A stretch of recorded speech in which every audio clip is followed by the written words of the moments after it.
Assalamualaikum semuanya. Apa kabar kalian? Semoga dalam keadaan sehat dan dilancarkan rezekinya oleh Allah. Amin ya robbal alamin. Dikisahkan malam itu Abu Nawas sedang berjalan santai di tepi sungai sambil menikmati angin sepoi-sepoi. Namun suasana tenang itu terusik oleh suara isakan. Hidup ini nggak adil. Abu Nawas berhenti sejenak. Siapa yang menangis di malam begini? Ia melihat ke sekeliling, dan tiba-tiba di bawah pohon beringin duduklah sesosok pocong dengan wajah murung. Abu Nawas mengusap matanya untuk memastikan ia tidak salah lihat. Ternyata benar, pocong itu benar-benar sedang galau. Karena penasaran, Abu Nawas mendekat. "Hai pocong, kenapa kau malah duduk termenung seperti penyair gagal?" tanyanya. Pocong itu menoleh dengan wajah sedih. "Abu Nawas, hidup ini kejam."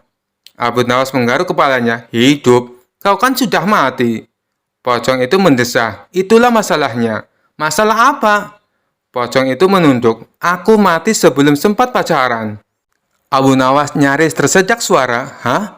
Jadi kau galau karena belum pernah pacaran?" Pocong itu mengangguk pelan. "Aku mati muda, Abu Nawas. Belum sempat merasakan kasih sayang. Belum sempat ngedet di warung kopi.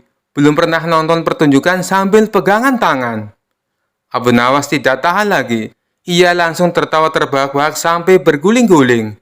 "Ini pertama kalinya aku melihat pocong baper." Kisah selanjutnya. Dikisahkan suatu hari Abu Nawas sedang bepergian ke suatu tempat karena ada suatu urusan. Di tengah perjalanan, Abu Nawas didatangi oleh seorang laki-laki bejat. Tanpa basa-basi, laki-laki tersebut langsung menanyakan sesuatu kepada Abu Nawas. "Wahai Abu Nawas, aku ingin sekali memiliki kemampuan melihat setan. Apa kau bisa mengajariku bagaimana cara melihatnya?" tanya laki-laki bejat tersebut. "Tentu bisa. Tepat sekali kau bertemu denganku," jawab Abu Nawas mengiyakan permintaan laki-laki tersebut. "Kalau begitu, tunjukkan kepadaku," ujar laki-laki tersebut kepada Abu Nawas. "Itu mudah sekali. Apa kau punya cermin di rumah?" kata Abu Nawas. "Tentu saja punya, wahai Abu Nawas," jawab laki-laki itu kembali. Kemudian Abu Nawas memberitahukan cara melihat wujud setan kepada laki-laki bejat tersebut. "Jadi begini caranya. Pandangi cerminmu betul-betul. Tidak butuh waktu lama, kau akan melihat wujud setan yang ingin kau ketahui," jelas Abu Nawas. Pemuda itu yang mengetahui maksud dari perkataan Abu Nawas hanya bisa tertawa terbahak-bahak. Kisah selanjutnya. Suatu hari Abu Nawas merasa kehabisan ide-ide cerdik. Ia pun memutuskan untuk berjalan-jalan di kota mencari inspirasi. Di tengah perjalanan, ia melihat seorang pria yang dikenal sebagai orang gila di desanya, sedang tertawa sendirian di tepi jalan. Mungkin orang ini punya cara pandang yang berbeda. Siapa tahu aku bisa belajar sesuatu darinya, pikir Abu Nawas. Dengan penuh rasa ingin tahu, Abu Nawas menghampiri orang gila itu dan berkata, "Wahai tuan, bolehkah aku berguru padamu?" Orang gila itu melihat Abu Nawas dengan mata yang berbinar dan berkata, "Apa? Kau ingin berguru padaku? Baiklah, kalau kau berani." Abu Nawas tersenyum dan menjawab, "Tentu tuan, tolong ajari aku." Orang gila itu mengangguk penuh semangat. "Baik Abu Nawas. Pelajaran pertama, buanglah sandalmu ke sungai, lalu jalanlah ke pasar tanpa alas kaki." Abu Nawas merasa aneh, tetapi ia menuruti perintah itu. Ia melemparkan sandalnya ke sungai dan pergi ke pasar tanpa alas kaki. Di sepanjang jalan, orang-orang memandangnya dengan cara heran dan beberapa bahkan tertawa melihat Abu Nawas yang terkenal cerdik berjalan seperti orang kebingungan.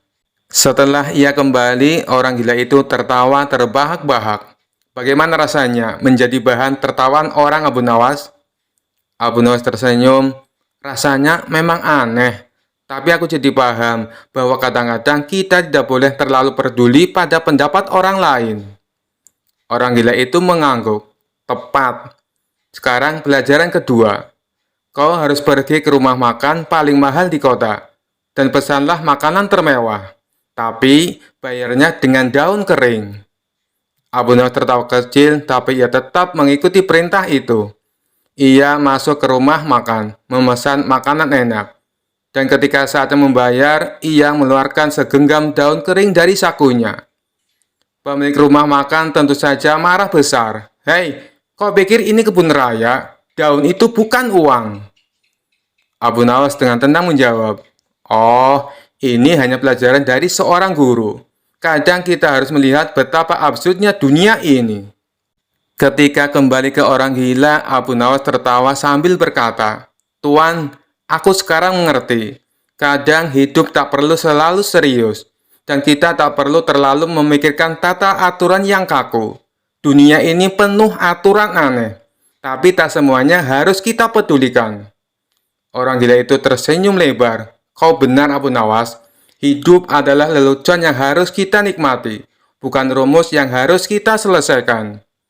Sejak saat itu, Abu Nawas merasa mendapatkan pelajaran berharga dari orang yang dianggap gila. Ia pun semakin jenius dan santai dalam menjalani hidup, karena memahami bahwa terkadang kebahagiaan datang dari berpikir seperti orang yang bebas dari aturan kaku.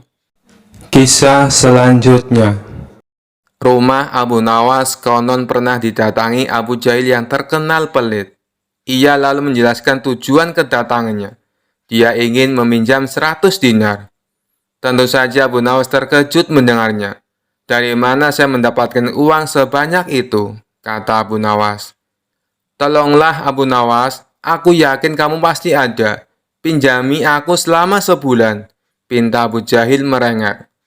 Awalnya Abu Nawas tidak mau mengabulkan permintaan Abu Jahil. Namun karena terus-menerus didesak, Abu Nawas tidak bisa menolak. Tapi kamu janji ya, hanya sebulan, kata Abu Nawas mengingatkan. Ya, saya berjanji Abu Nawas, bulan depan kebun saya akan panen. Saya pasti akan mengembalikan uang pinjaman, jawab Abu Jahil. Singkat cerita, setelah 1 bulan, Abu Jahil tidak pernah mengembalikan uang tersebut. Padahal saat itu kebun Abu Jahil sudah panen, dan hasil panennya melimpah ruah. Payah Abu Jahil, dia tidak menepati janjinya, batin Abu Nawas. Karena membutuhkan uang, Abu Nawas terpaksa pergi ke rumah Abu Jahil untuk menagih hutangnya. Bagaimana dengan janjimu Abu Jahil? Katanya kamu akan mengembalikan uang itu dalam waktu sebulan, kata Abu Nawas. Abu Jahil menjawab bahwa dia tidak bisa membayar hutangnya. Ia beralasan bahwa uang hasil kebunnya digunakan untuk mengobati saudaranya yang sakit. Jangan khawatir Abu Nawas, saya pasti akan membayar bulan depan, kata Abu Jahil. Mendengar jawaban Abu Jahil, Abu Nawas sangat kecewa. Akhirnya dia pulang tanpa membawa uang sepeser pun. Beberapa hari kemudian, Abu Nawas mendengar kabar bahwa Abu Jahil sering mengundang teman-temannya untuk berpesta di rumahnya. Mendengar hal tersebut, Abu Nawas menjadi emosi. Kurang ajar. Katanya dia kekurangan uang, tetapi dia malah sering mengadakan pesta, gerutu Abu Nawas. Abu Jahil pasti tidak akan membayar hutangnya karena 1000 alasan. Akhirnya Abu Nawas mendapat ide untuk mengerjai Abu Jahil. Keesokan harinya, Abu Nawas pergi ke desa seberang untuk menemui sahabatnya. Dia mulai menyusun strategi dan meminta bantuan seorang teman. Setelah strateginya matang, Abu Nawas segera mendatangi rumah Abu Jahil. Mengapa kamu ke sini Abu Nawas? Aku kan sudah bilang, jika mengembalikan uangnya itu bulan depan, kata Abu Jahil. Jangan salah paham Abu Jahil, aku ke sini bukan untuk menagih hutang. Aku ingin mengajakmu bertemu dengan orang pintar, jawab Abu Nawas. Ada perlu apa memangnya? Tanya Abu Jahil penasaran. Ini Abu Jahil, di desa seberang katanya ada dukun pesugihan yang bisa membuat kita kaya. Aku ingin mencobanya di sana, jawab Abu Nawas. Benarkah? Oke Abu Nawas, aku ikut. Aku juga ingin kaya, kata Abu Jahil kegirangan mendengar adanya tawaran dukun pesugihan tersebut. Singkat cerita, Abu Nawas dan Abu Jahil tiba di rumah dukun pesugihan tersebut. Setelah memanggil keduanya, dukun itu bertanya, "Apa yang kamu lakukan di sini?" Abu Nawas kemudian mengutarakan keinginannya agar ia ingin kaya tanpa bekerja. "Oh, itu mudah, tapi ada syaratnya," kata sang dukun. "Apa syaratnya?" tanya Abu Nawas. "Syaratnya harus ada yang dikorbankan. Tapi jangan khawatir, korbannya tidak harus dari keluarga. Orang lain juga bisa dikorbankan. Tapi orang lain itu adalah orang yang terkait dengan hartamu," jawab sang dukun. "Apa maksudmu? Aku tidak mengerti," tanya Abu Nawas lagi. "Ya, misalnya siapapun yang berutang uang kepadamu, orang itu dapat digunakan sebagai korban, meskipun dia bukan anggota keluargamu," jawab sang dukun. "Bagaimana jika orang itu tidak mau?" tanya Abu Nawas. "Kamu tidak perlu meminta izin kepada orang tersebut. Nanti ia akan jadi korban tanpa ia sadari, dan tiba-tiba mati dengan mengerikan," kata sang dukun menjelaskan. "Oh, aku mengerti. Baiklah, aku setuju," jawab Abu Nawas sambil memandang Abu Jahil. Abu Jahil yang merasa dikorbankan langsung gemetaran. Dukun itu kemudian mengajari Abu Nawas mantra sebagai ritual. Tengah malam setelah kembali dari rumah dukun, Abu Nawas berkata di tengah jalan, "Abu Jahil, kamu tidak perlu mengembalikan hutang 100 dinar. Saya ikhlas." Mendengar hal itu, Abu Jahil langsung ketakutan. "Jangan Abu Nawas, saya akan mengembalikan uang kamu nanti. Tepatnya saat sampai di rumah saya. Nanti akan segera aku kembalikan," kata Abu Jahil dengan ketakutan. "Bukankah kamu kemarin mengatakan bahwa kamu kehabisan uang?" goda Abu Nawas. "Saya masih punya banyak uang, Abu Nawas. Aku sengaja berbohong padamu," kata Abu Jahil. Akhirnya Abu Jahil segera mengembalikan uang pinjamannya kepada Abu Nawas di hari itu juga, sejumlah uang 100 dinar. Setelah diselidiki, terungkap bahwa dukun yang didatangi Abu Nawas dan Abu Jahil adalah sahabat Abu Nawas. Taktik ini sengaja diatur oleh Abu Nawas dan kawannya tersebut agar Abu Jahil segera melunasi hutangnya. Cerdas sekali Abu Nawas. Kisah selanjutnya. Seluruh pegawai istana diberitahu untuk kumpul di istana oleh Baginda Raja bersama para menteri. Setelah semua bawahannya itu berkumpul, Baginda Raja lalu menyampaikan maksudnya. "Kalian semua aku undang ke sini karena ada beberapa hal yang ingin aku sampaikan. Yang pertama, aku ucapkan terima kasih kepada kalian, karena selama ini kalian telah bekerja keras ikut membantu mengurus negeri yang kita cintai ini," kata Baginda Raja. "Yang kedua, hari ini adalah hari jadi negeri kita. Jadi sebagai rasa terima kasihku, kalian semua akan mendapatkan hadiah," lanjutnya. Mendengar hal itu, para menteri bersorak kegirangan. "Terima kasih Paduka yang mulia," kata salah seorang menteri. Di tengah suasana penuh kegembiraan, tiba-tiba salah satu menteri bertanya, "Paduka yang mulia, bukankah Abu Nawas juga sering membantu menangani masalah yang ada di dalam negeri kita? Dia juga sering menghibur Paduka yang mulia. Tapi kenapa dia tidak diundang?" Seketika Baginda Raja tersadar bahwa dirinya hampir saja melupakan seseorang yang sangat dikagumi akan kecerdikannya. "Terima kasih wahai menteriku, kau telah mengingatkanku," balas Baginda Raja. Kemudian ia memerintahkan beberapa pengawal segera memanggil Abu Nawas. Tidak berapa lama kemudian, datanglah Abu Nawas ke istana menghadap Baginda Raja.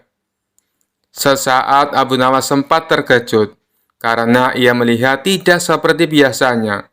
Seluruh menteri istana berkumpul tanpa ada satupun yang absen. "Ampun Paduka yang mulia, ada gerangan apa Paduka memanggil hamba?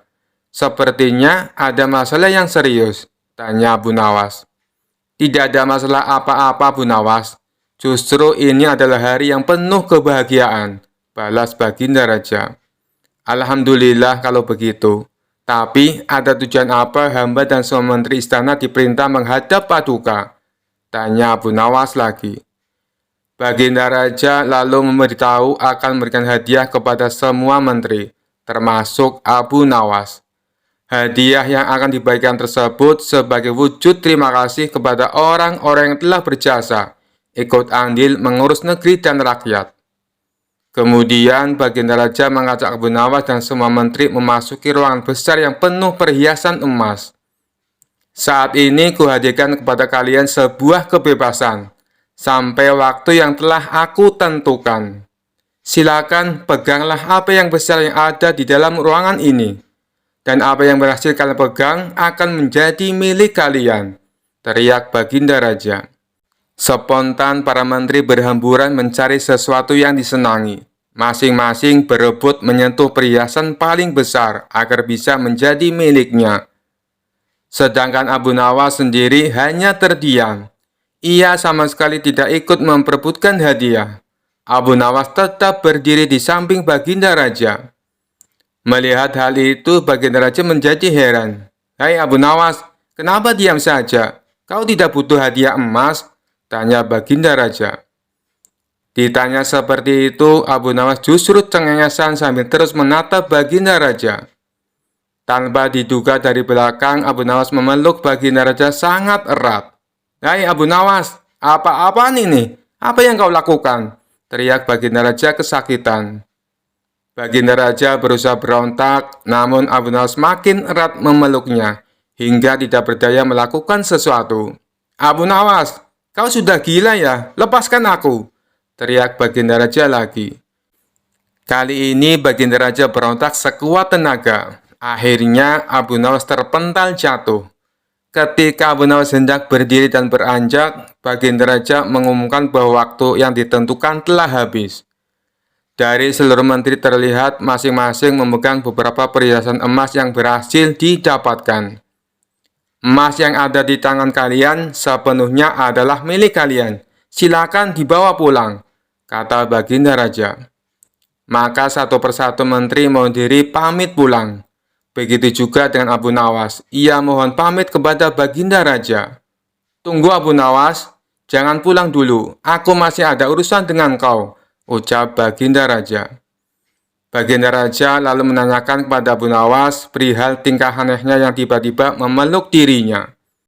"Maaf Paduka yang mulia, semua menteri Paduka adalah orang-orang bodoh.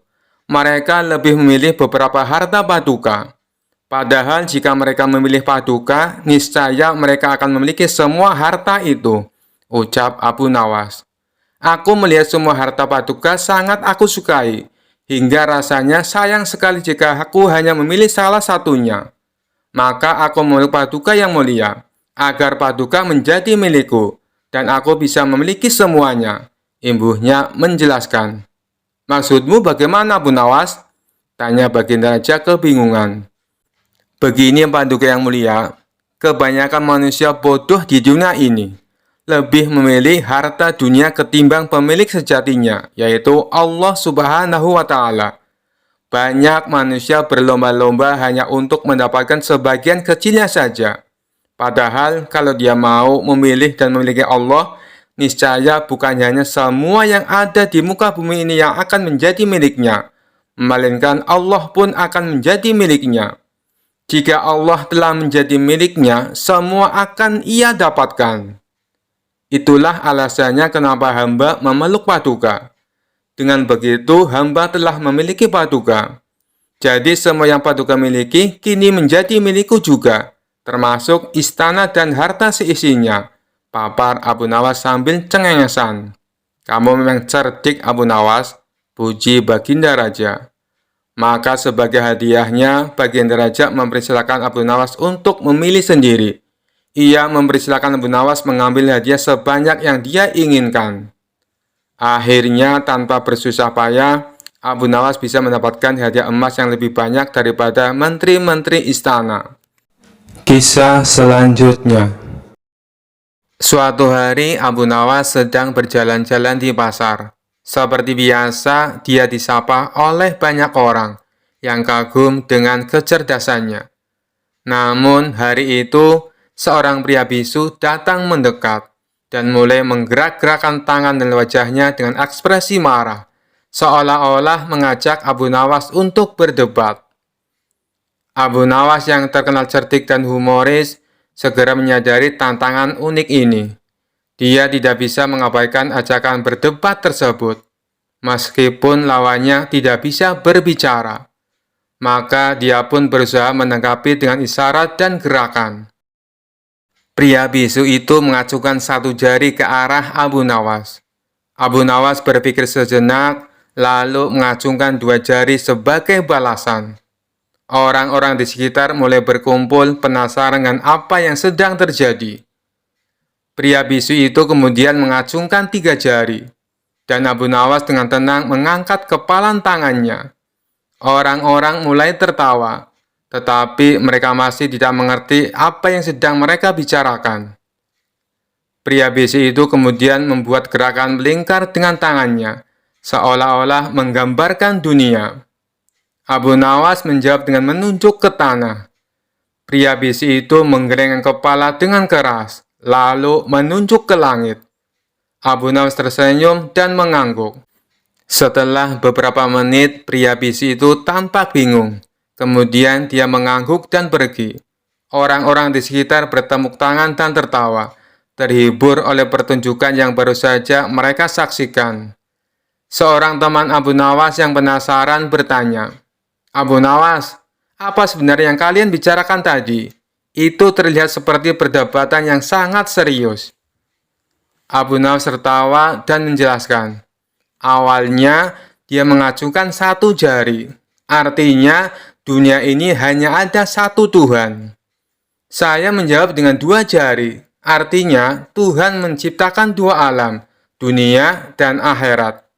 Kemudian, dia mengacungkan tiga jari, yang artinya adalah tiga unsur utama, manusia, hewan, dan tumbuhan. Saya menjawab dengan kepalan tangan, yang berarti kita semua berada di bawah kekuasaan Tuhan yang satu." Ketika dia menggambarkan dunia dengan tangannya, saya menjawab dengan menunjuk ke tanah. Artinya segala sesuatu berasal dari bumi. Ketika dia menunjuk langit, saya setuju bahwa Tuhan mengawasi kita dari atas. Pada akhirnya dia menyadari bahwa kita berdua memiliki pemahaman yang sama, dan perdebatan selesai. Semua orang tertawa terbahak-bahak mengagumi kecerdikan Abu Nawas. Bahkan pria bisu itu kembali dan memberi isyarat jempol kepada Abu Nawas sebagai tanda penghormatan. Kisah selanjutnya. Dikisahkan bahwa Baginda Raja masih belum menemukan cara untuk menghukum Abu Nawas. Akhirnya ia terpaksa meminta bantuan dari para menterinya. Tapi dari sekian banyak usulan para menterinya, tidak ada satupun yang menurut Baginda Raja berbobot. Tipuan yang kalian usulkan sangat mudah dipecahkan. Jangankan Abu Nawas, aku sendiri bisa dengan mudah menebaknya, ujar Baginda Raja merasa tidak puas. Tiba-tiba penasihat kerajaan berkata, "Ampun Paduka yang mulia, bukankah Paduka mempunyai batu lumpang yang sudah retak? Suruh saja Abu Nawas menjahitnya." Mendengar hal itu, Baginda Raja langsung kegirangan. "Usulanmu bagus, aku setuju dengan idemu. Cepat panggil Abu Nawas kemari," kata Baginda Raja. Singkat cerita, datanglah Abu Nawas menghadap Baginda Raja. "Ampun beribu ampun Paduka yang mulia. Ada gerangan apa Paduka memanggil hamba?" tanya Abu Nawas. "Aku ada tugas baru untukmu," ujar Baginda Raja. "Tugas apakah itu, hai Paduka yang mulia?" tanya Abu Nawas lagi. "Aku punya lumpang yang terbuat dari batu, tapi sayang retak dan terbelah menjadi dua. Aku ingin kau menjahit lumpang itu agar bisa menyatu lagi," tutur Baginda Raja.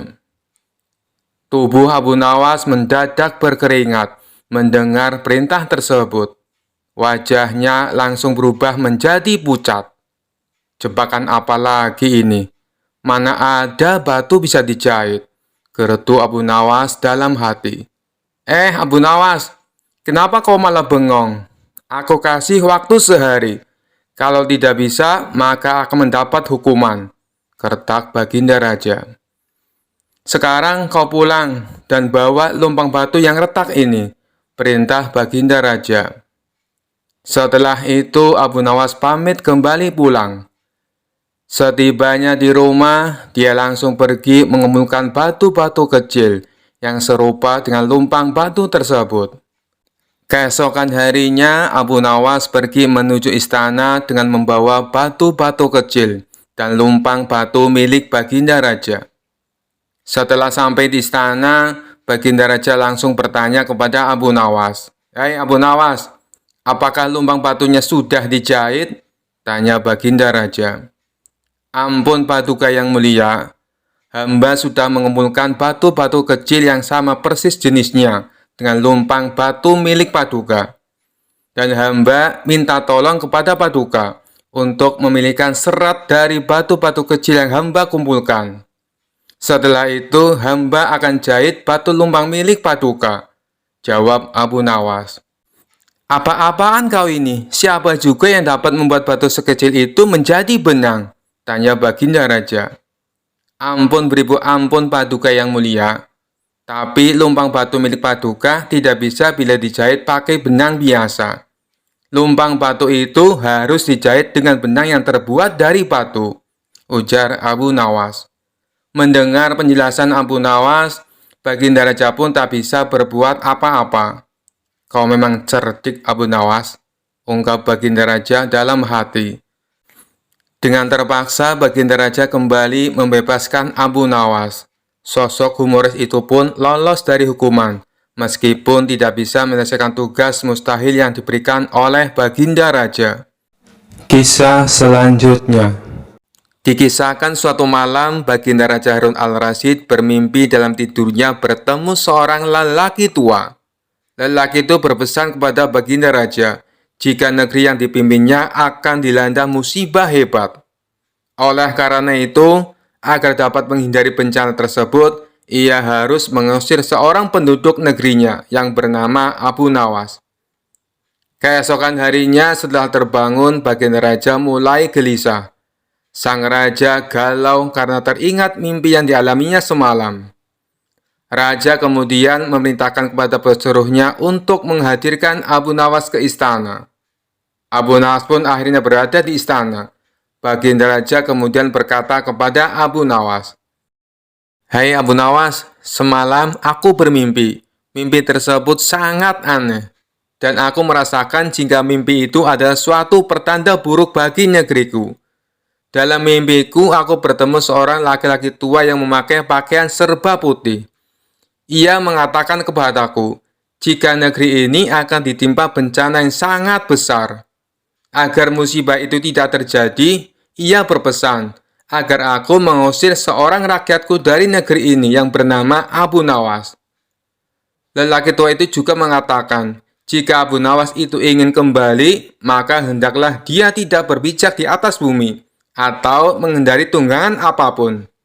Tapi jika ia tidak bisa melakukan seperti itu, maka ia tidak boleh lagi kembali ke negeri ini. Karena mimpi itu, maka aku yakin ada sebuah kesialan atas dirimu.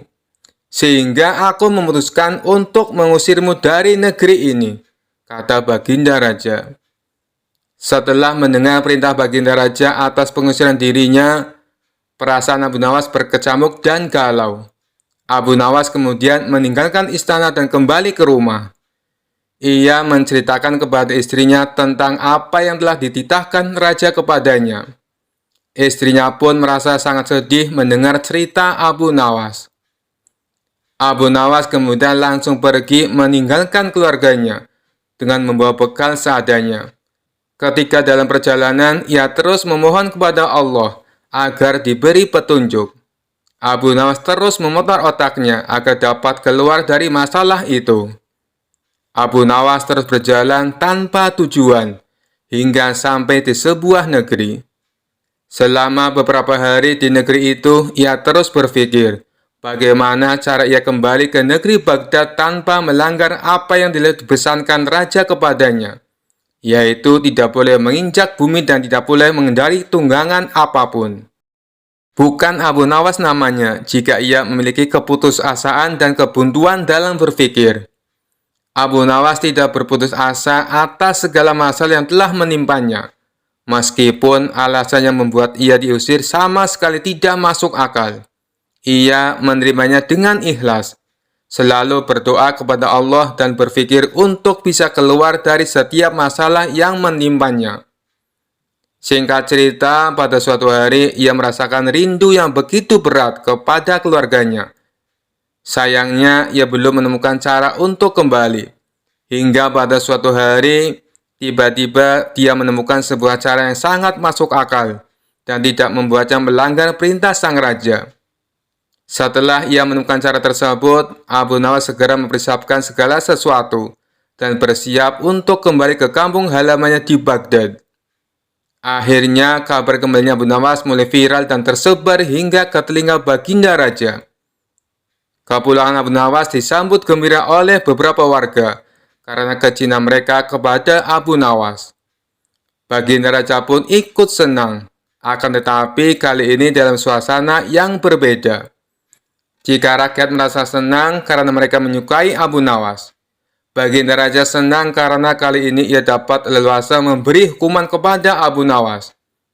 Baginda Raja berpikir Abu Nawas akan mustahil dapat kembali tanpa berpijak pada bumi atau menunggangi sesuatu. Hingga akhirnya tibalah Abu Nawas di istana dan menghadap Baginda Raja. Kehadirannya di istana membuat Baginda Raja dibuat kaget, lantaran melihat Abu Nawas bergelantungan mengikat dirinya di bawah seekor keledai. Kemudian Abu Nawas berkata kepada Baginda Raja, "Wahai Baginda Raja, bukankah engkau telah mengusirku dari negeri ini dan melarangku kembali dengan berjalan memijak bumi dan tidak boleh menunggang apapun? Oleh sebab itu, aku telah kembali dengan tidak memijak pada bumi dan tidak pula menunggang apapun, kecuali aku bergelantungan di bawah perut keledai." Melihat kedatangan Abu Nawas dan alasan yang diberikannya membuat Baginda Raja merasa masuk akal dan sangat memuaskan. Akhirnya Abu Nawas bisa kembali ke rumah bersama keluarganya tanpa mendapat hukuman dari Baginda Raja. Kisah selanjutnya. Suatu hari Abu Nawas dipanggil ke istana oleh Raja Harun al-Rasyid. Dengan raut muka serius sang raja berkata, "Abu Nawas, aku mendengar kabar bahwa kau telah berselingkuh dengan permaisuriku. Bagaimana kau bisa melakukan hal sekeji itu?" Abu Nawas terkejut mendengar tuduhan tersebut. Dia tahu bahwa ini adalah cobaan yang berat. Namun dengan kecerdikannya, dia tersenyum tipis dan menjawab, "Wahai Baginda Raja, jika benar aku berselingkuh dengan permaisuri, maka aku pasti sudah mati, karena takut akan hukumanmu sebelum sampai ke istana ini." Raja mengerutkan kening. "Apa maksudmu, Abu Nawas?"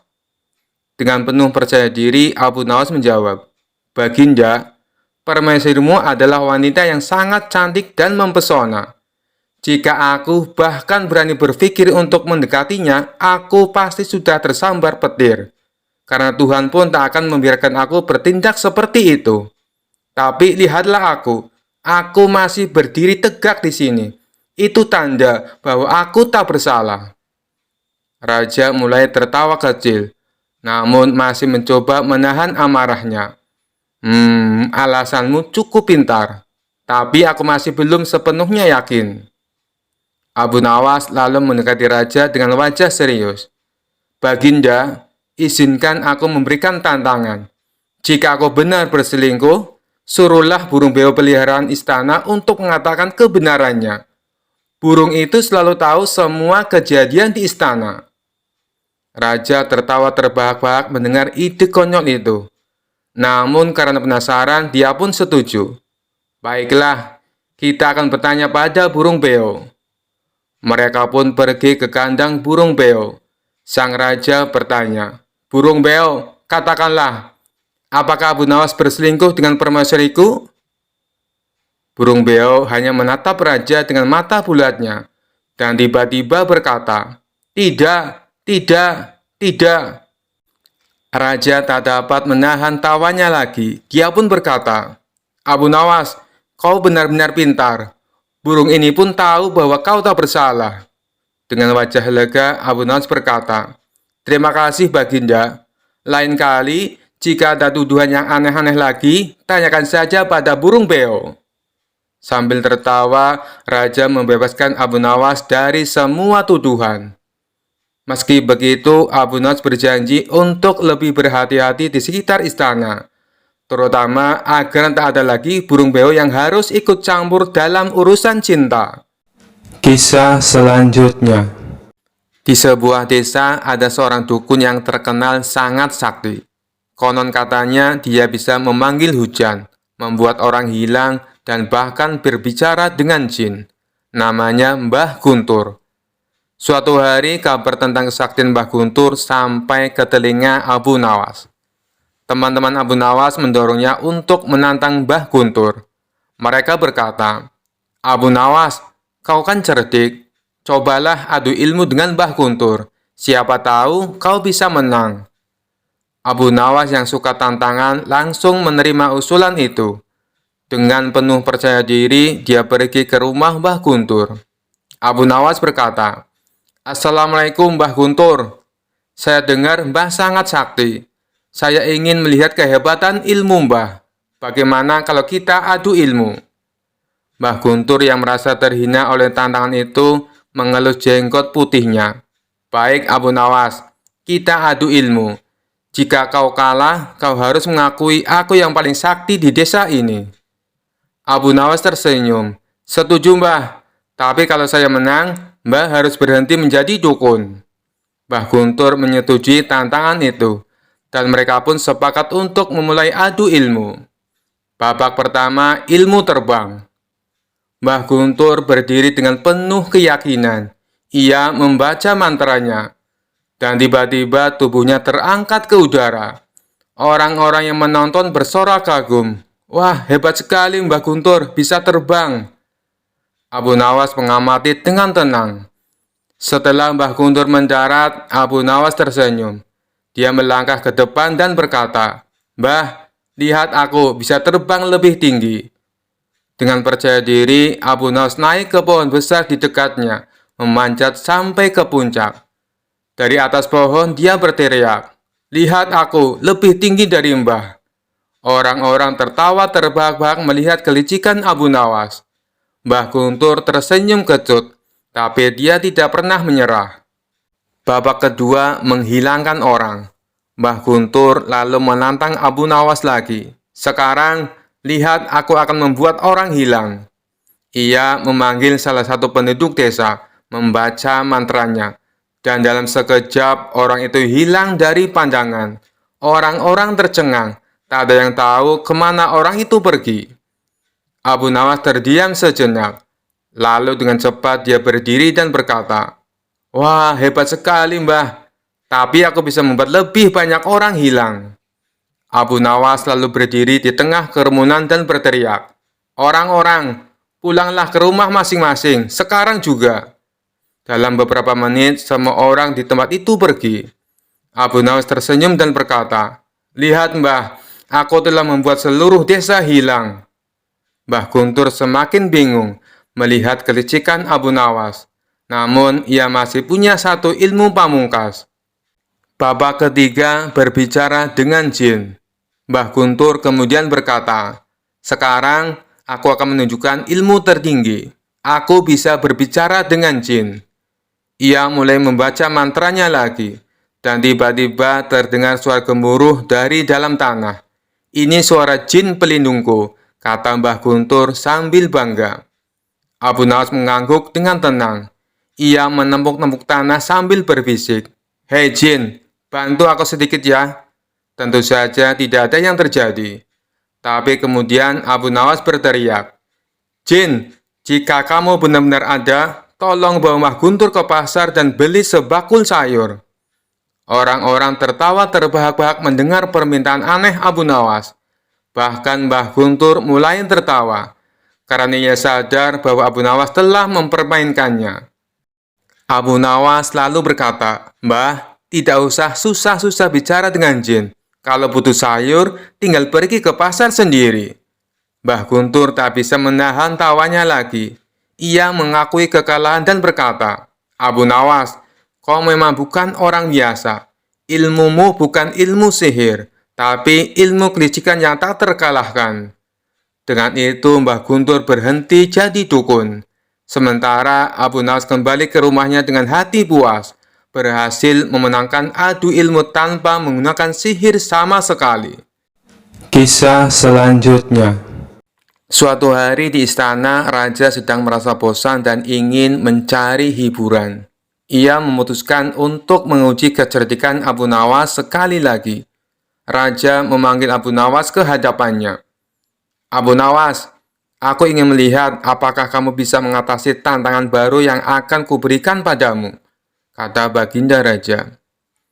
Abu Nawas yang sudah terbiasa dengan tantangan-tantangan aneh dari raja menjawab dengan tenang. Apa tantangan itu, baginda? Saya siap menghadapinya. Raja berkata, aku ingin kamu berlari melawan angin lisus yang sangat kencang. Jika kamu bisa melakukannya, aku akan memberimu hadiah besar. Abu Nawas tampak berpikir sejenak. Tantangan ini terdengar sangat sulit, tetapi ia yakin pasti bisa untuk mengatasinya. Setelah beberapa saat, Abu Nawas pun setuju.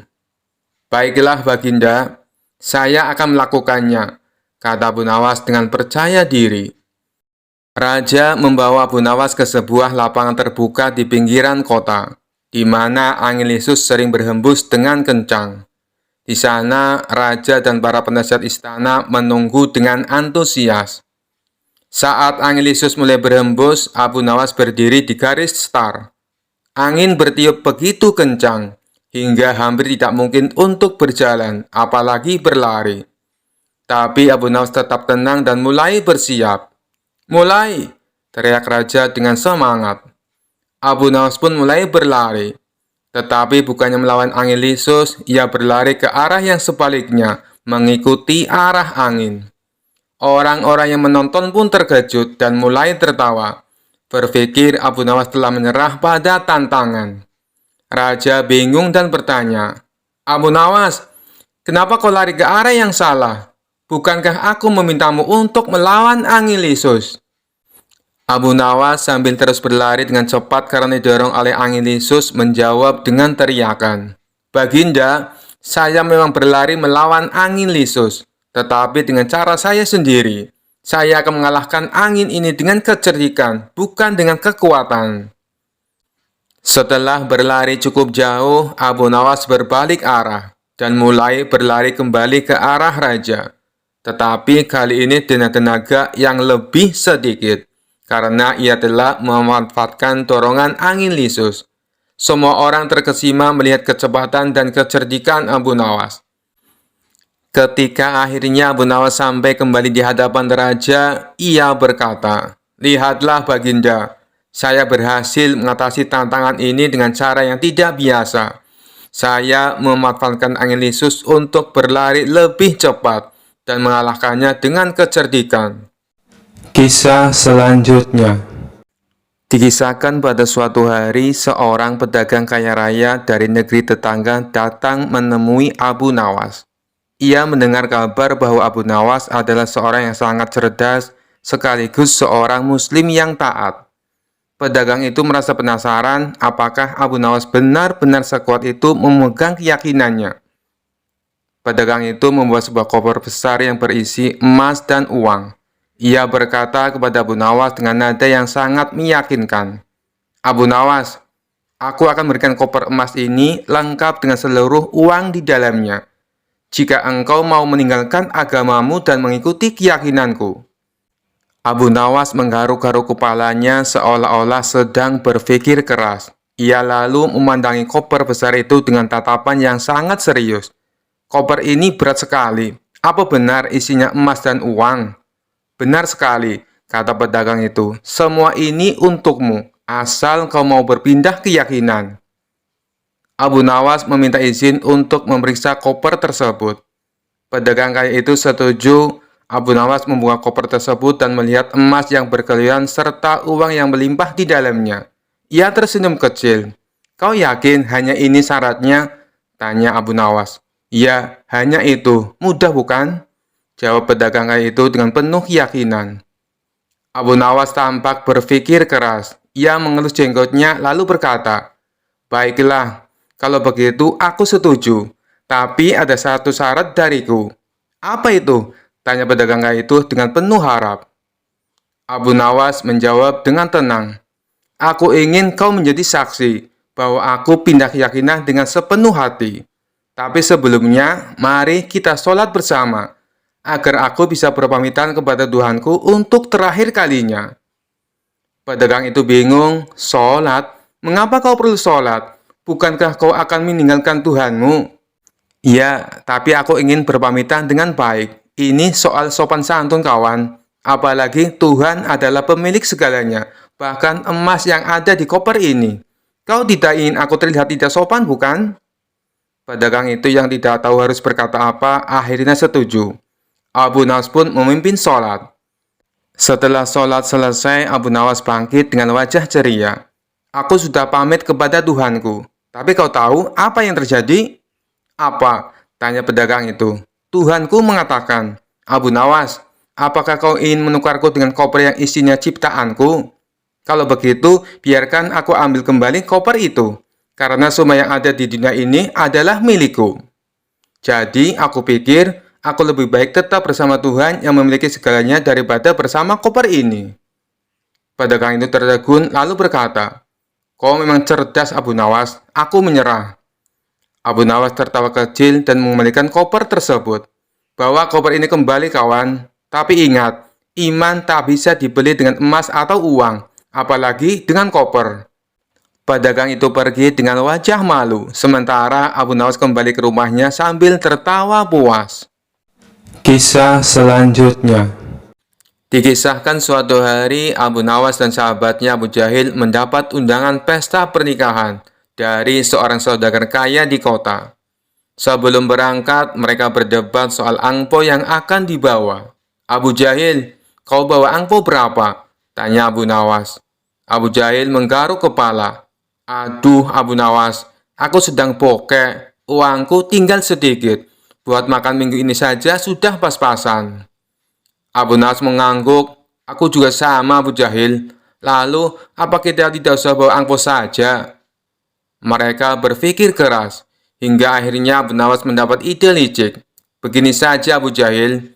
Kita bawa amplop kosong, tapi berpura-pura angpau kita besar. Yang penting kita kelihatan ikut menyumbang."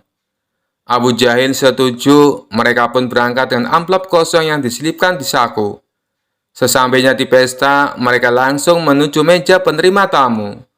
Dengan gaya percaya diri, Abu Nawas memberikan amplopnya dan berkata dengan suara lantang, "Ini angpau spesial untuk kebahagiaan kedua mempelai." Abu Jahil mengikuti dengan gaya serupa, "Dan ini dari saya, hadiah besar untuk malam yang indah ini."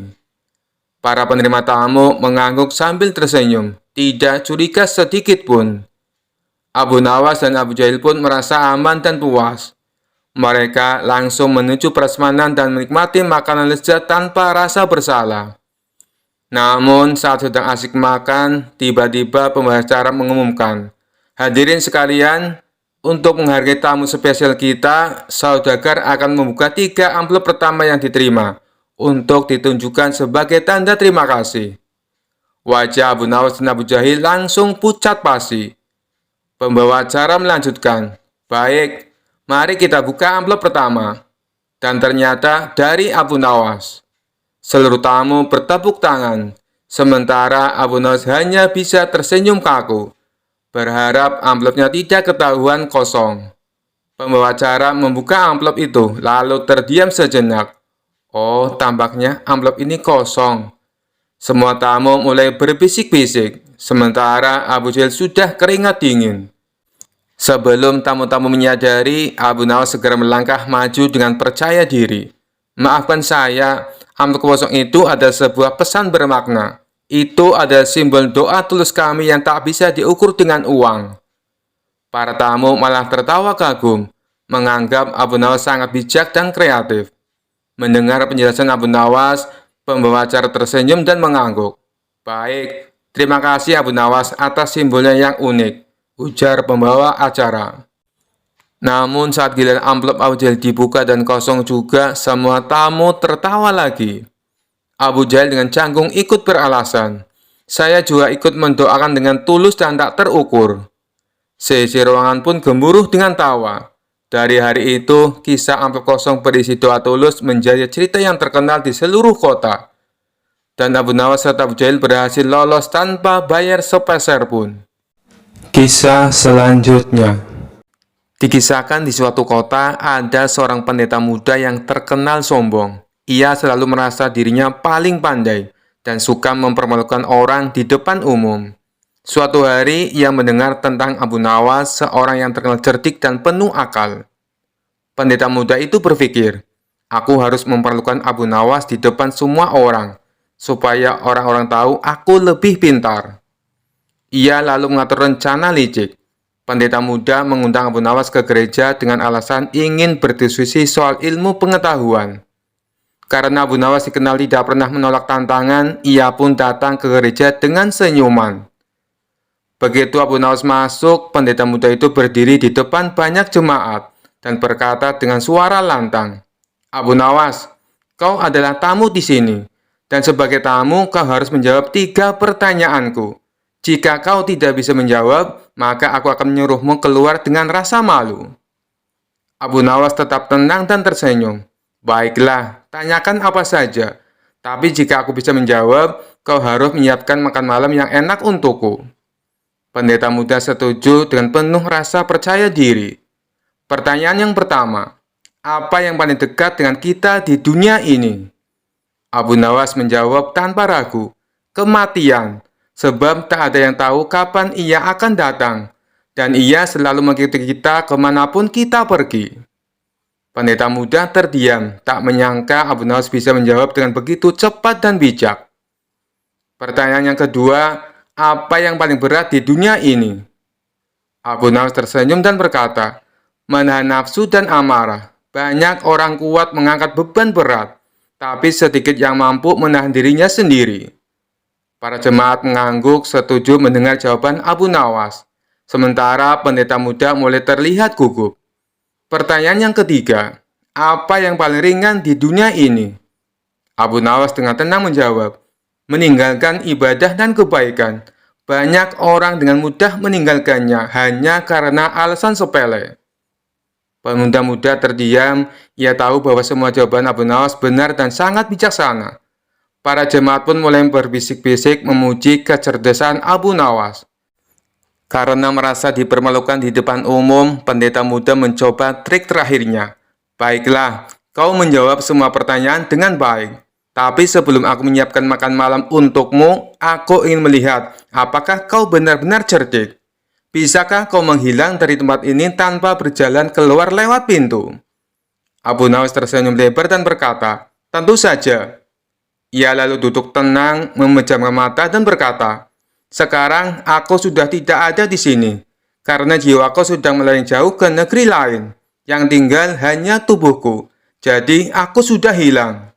Semua orang tertawa terbahak-bahak mendengar kecerdikan Abu Nawas. Sementara pendeta muda hanya bisa menahan malu. Akhirnya, ia memenuhi janjinya dengan menghidangkan makan malam yang enak untuk Abu Nawas. Kisah selanjutnya. Dikisahkan suatu hari Abu Nawas sedang duduk-duduk santai di beranda rumah bersama istri tercinta. Tak lama ia baru teringat bahwa keledainya ternyata belum diberi makan. Abu Nawas lalu menoreh ke arah istrinya mengatakan sesuatu. "Berdirilah dan berilah makan keledai," ucapnya.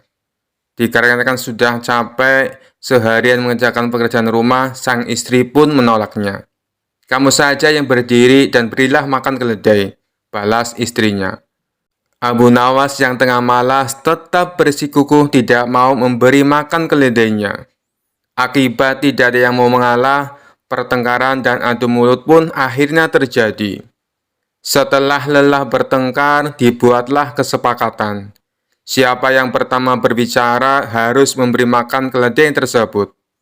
Abu Nawas pun memilih duduk di pojok ruangan.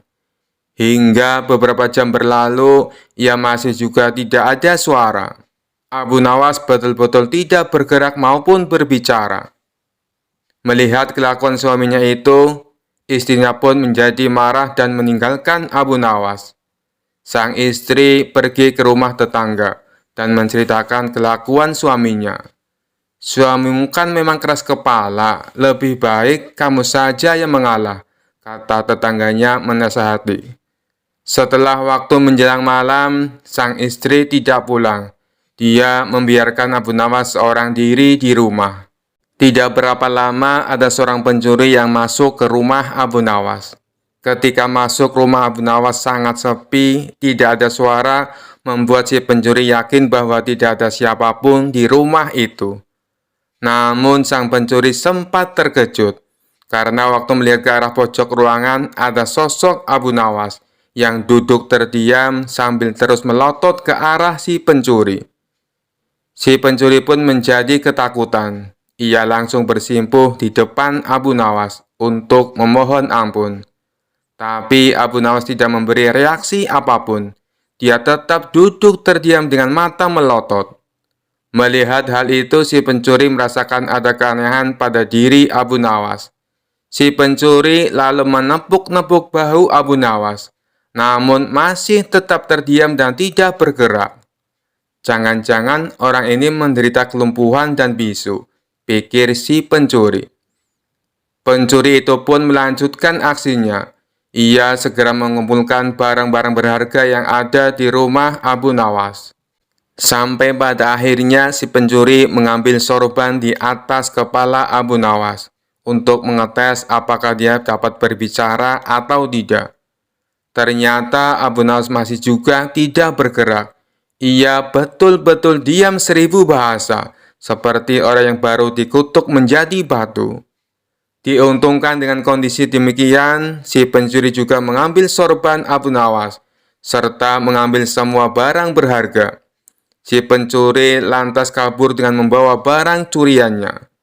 Tidak lama berselang, masuklah tetangga Abu Nawas dengan membawa semangkok sop panas. Melihat Abu Nawas duduk dan tidak bergerak, tetangganya pun berkata, "Aku diutus istrimu untuk membawakan sop ini, karena saat ini kamu pasti lapar." Namun Abu Nawas masih saja tidak mau berbicara. Ia malah menunjuk kepalanya sendiri, agar tetangganya mengerti bahwa dirinya sudah kehilangan sorban, dan rumahnya juga baru saja kemalingan. Tetapi tetangganya tersebut tidak mengerti dengan maksud Abu Nawas. Dia mengira Abu Nawas menyuruhnya untuk meletakkan sop tersebut di atas kepalanya. Saat tetangganya menaruh mangkok di atas kepala Abu Nawas, tentu saja sop mangkoknya langsung terjatuh dan bertetesan mengenai wajah, dagu, hingga badannya. Walaupun seluruh tubuhnya basah dan belepotan, Abu Nawas tetap saja diam dan tak bicara. Melihat tingkah Abu Nawas yang aneh, tetangganya itu langsung pulang untuk memberitahukan kepada istrinya. "Suamimu aneh sekali, dia diam saja, padahal tubuhnya kesiram sop panas, dan isi rumahnya juga kosong semua, sepertinya habis kemalingan," kata si tetangga kepada istri Abu Nawas. Mendengar hal itu, istri Abu Nawas pun segera bergegas pulang ke rumah. Setibanya di sana, istrinya sangat terkejut, sebab isi rumahnya jadi kosong melompong, hanya tersisa meja dan kursi. "Kenapa rumah kita bisa kemalingan? Apa yang sebenarnya terjadi?" tanya sang istri penuh emosi. Alih-alih menjelaskan apa yang terjadi, Abu Nawas malah berkata dengan santainya, "Pergilah dan beri makan keledai. Kamu sudah kalah karena berbicara terlebih dahulu. Jangan keras kepala dan turuti perintah suamimu." Mendengar hal itu, sang istri pun bertambah emosi. Dia langsung melempar kisah selanjutnya, sandal ke arah Abu Nawas. Dikisahkan suatu hari Abu Nawas yang selalu cerdik dan penuh humor memutuskan untuk menghadapi seorang ulama terkenal dalam sebuah debat. Topiknya seberapa dekat Allah dengan hambanya. Abu Nawas dengan santainya memulai sebuah debat. Hai ulama yang terhormat, katakanlah seberapa dekat Allah dengan hambanya. Ulama itu dengan keyakinan penuh menjawab, Allah selalu dekat dengan hambanya, bahkan lebih dekat dari urat leher kita. Abu Nawas tak ingin kalah membalas dengan senyum menggoda. Kalau begitu, mengapa kita tidak melihatnya? Apakah Allah seperti hantu yang bersembunyi di belakang kita? Para penonton pun tertawa mendengar celaan Abu Nawas. Namun ulama itu tetap tenang. Allah itu maha tak terlihat, tetapi kehadirannya senantiasa terasa bagi mereka yang percaya. Abu Nawas tersenyum, benar, tetapi bagaimana dengan saat kita sedang di toilet? Ulama itu terdiam sejenak, tak menyangka pertanyaan seperti itu akan muncul. Abu Nawas melanjutkan dengan nada penuh kemenangan. Lihatlah di saat kita di toilet, apakah Allah masih dekat dengan kita, ataukah ia sedang sibuk memutar mukanya? Tawa pun pecah di antara penonton. Ulama itu tersenyum dan menjawab dengan bijaksana. Allah tetap dekat dengan kita, bahkan di saat seperti itu. Namun, adakah kita yang merasa dekat dengannya? Debat itu pun berakhir dengan ulama dan Abu Nawas saling bertukar pandang. Meskipun berbeda dalam sudut pandang, keduanya merasa bahwa kehadiran Allah tetap dekat dengan hati mereka, dalam hal kegembiraan maupun dalam kesulitan. Sekian dulu perjumpaan kita kali ini. Sampai bertemu lagi di kisah-kisah selanjutnya. Terima kasih yang sudah subscribe dan setia menonton channel ini. Wassalamualaikum warahmatullahi wabarakatuh.